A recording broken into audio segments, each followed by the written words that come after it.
you ready to share a new story? Well, I have chosen a wonderful fairy tale to share.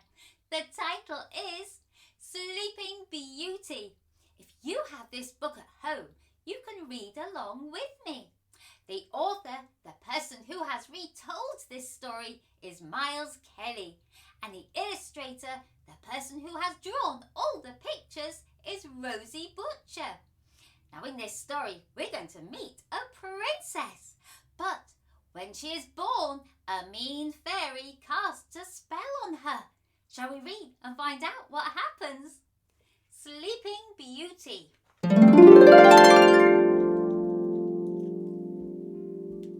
Once upon a time, a beautiful baby girl was born to a king and queen. They had wanted a child for a long time, so were very happy. The proud king soon began organising a birthday celebration for his little princess. All the king's family and friends were invited to the party. They also asked the fairies to come, all apart from one who was known for being mean. On the big day, the guests arrived, bringing lots of lovely gifts. Congratulations, Your Highness! The fairies lined up to give the baby princess her presents.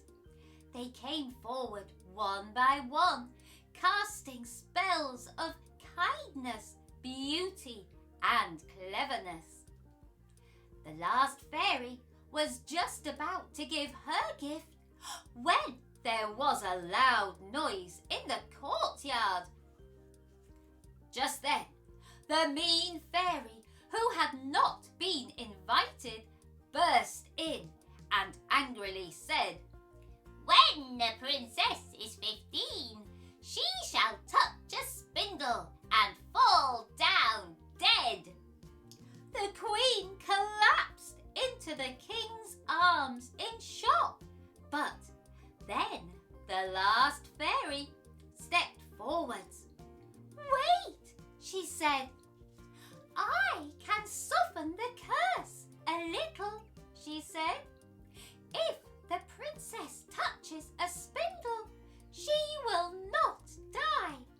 Instead, she will fall asleep for 100 years. Only a prince shall be able to wake her with a single kiss." The king gave out an order for all the spindles in the land to be destroyed. The princess grew up into a beautiful young lady.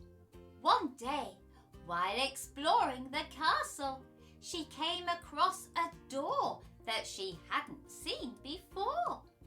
She opened it and found steps leading up to a mysterious tower.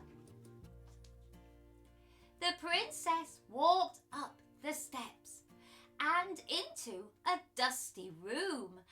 There she saw a woman busy at a strange wheel with some thread. "Hello, what are you doing?" asked the princess. "I'm spinning, my dear," said the woman.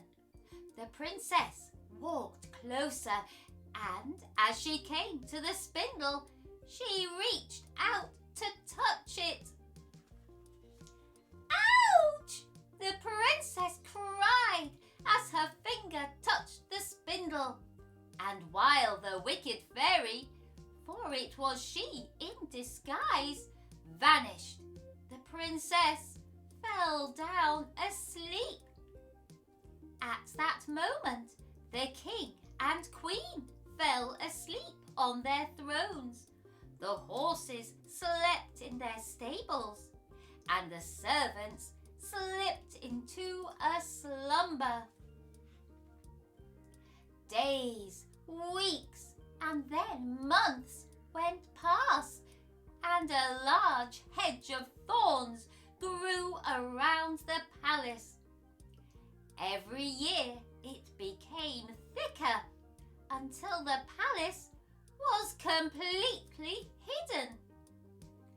Exactly 100 years later, a prince was riding nearby.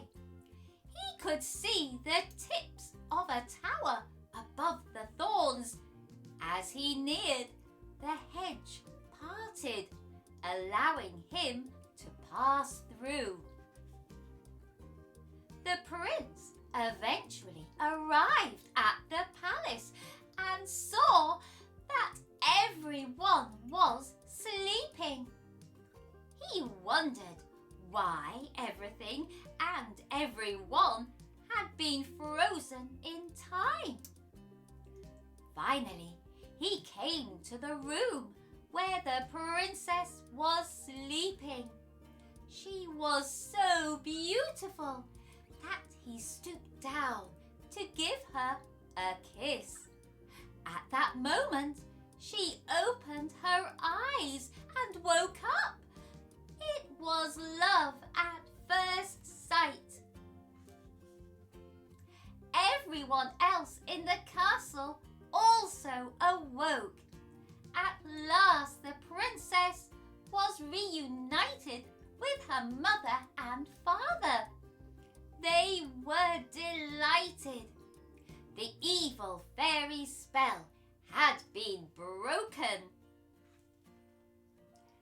Sleeping Beauty and the prince were soon married, and they lived happily ever after. Hip hip hooray! Oh, what a lovely fairy tale that was. The poor princess, she did have a spell cast upon her by the mean fairy, but the prince did come riding by 100 years later, and he gave her that special magical kiss to wake her up. And I'm so pleased they lived happily ever after. I wonder, could you make up a fairy tale in your head using your imagination? Who would you have as the characters? What would the story be full of? And would it have a happy ending? I hope you've enjoyed today's Shed Time story. And if you want to, you can like, share, follow and subscribe to Shed Time Stories. Then you will be ready for the next story for us to share together. Bye-bye.